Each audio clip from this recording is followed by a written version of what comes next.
And what do you think clicked mentally for you from, you know, doing a few races to then actually going, I can really do this and push on? I think it was more just as I had a goal, I had something to focus on. I just ran more because I wanted to do myself do the distance justice or the time, get a decent time. And obviously with more and more training, I just started, racing better and better, getting faster and faster, better results. So that was a massive kind of help. Whereas if I was just really stagnating or something, then it wouldn't have been as easy to keep going. Right. And I mean, how much do you view the importance of the mental side over, I know you do 120-mile weeks of physical work, but for you, come, performance, how much to you is the importance of the mental aspect? I think it plays a big part, particularly in kind of some of the later stages of a marathon.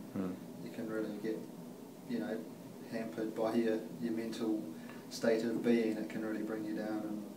But like one thing I try and do is just, I know that it's going to be hard. It's hurting, but just keep pushing, keep going, kind of thing. So it's more you feel a lot more on the mentally tough side, maybe having done those huge volumes of training and gone through pain that way. You're more prepared for race day. Yeah, I do find that you go off and do like a 24-mile run, or one time I have done like a 50k just in training, and it's like come race day when you've done all the training, all these miles, it certainly helps. I looking at your blog stuff that you were doing these huge volumes up to 156 miles in a week, I saw, and you incorporate your speed work. I think you said like training on the outer ring road of Regent's Park. Do you say you don't really do much track work? Is that... No, I used to back in 2008, 2009, sometimes 2010, I think. But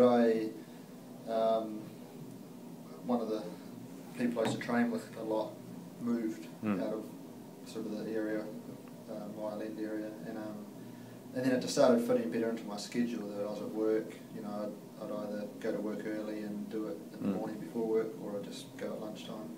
And also, I felt, you're going to run on the road, all this, this 2 hours, whatever. So why not do, it's more race-like preparation, actually doing stuff on the road. Plus the just the variations, you'll get like wind, you'll get slight, undulations and that. So it's just a bit more race conditions. Yeah. I mean, going back to what I was saying about the mental side of it, what edge do you think that you have over other runners? I mean, you're obviously up in the top 100 of marathon finishers. I mean, you must obviously everyone's doing about the same kind of training, but for you, what do you think gives you a bit of edge where if you get into a bit of a race with someone or you're going for that time, what do you have that others might not? It's a hard question to answer. I don't actually know.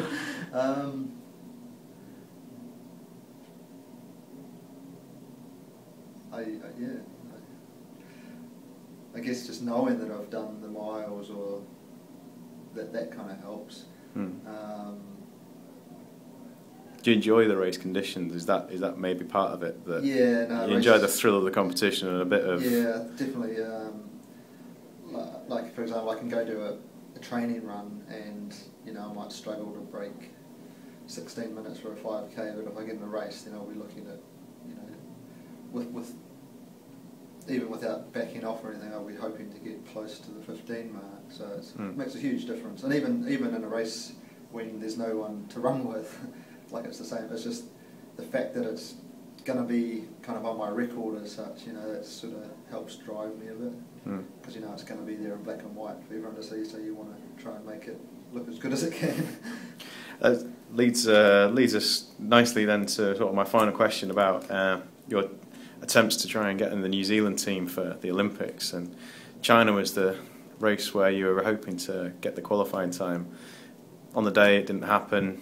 You said your quads were giving you hammered. What happens now? What's your plan and your thinking? Well, for China, it wasn't actually about a time. It was in the New Zealand selection policy. They'd left a little, or not left, but they'd brought forward a little clause from the IAAF policy, which says top 10 in a gold label marathon is the equivalent of an A standard. So even though New Zealand's reduced their time from 2:15, which is the IAAF, to 2:12, they left that clause in. So I kind of did it on the hope that, you know, that would hold some weight. Kind of that it would hold some weight, even though I hadn't done the time. It's the equivalent of an A standard. So I wasn't 100% sure it would work, but it was always an option. And the fact that I have a B standard, the IAAF B standard, which is 2:18, so from 2:16 obviously, that sort of gives me a very small glimmer of hope as well still. And I'm going to get in touch with the selector again and just see, you know, what I have to do. I mean, I guess my option is to, well, one option is to just try and run as fast as I can and hope that helps. I mean, have you got another race in mind that you're... I'm either looking at London or Rotterdam. Right. So both. London will be a good field, obviously, with a lot of Brits trying to, you know, there'll be a place or two left to secure for their marathon. But yeah. So maybe go for Rotterdam, maybe a touch easier, I don't know. Yeah, I've had one good race in London, which was my first London, and then I've had not so great races, like well off what I thought I could do on the day. So I don't know, there's something, you know, maybe I'm going into it now with a bit of a mental chip on my shoulder and it's not helping me. But I mean, Rotterdam's definitely one I've looked at in the past and produces some amazingly fast times. So, you know, I can only try. I'd like to do Rotterdam. So we'll see.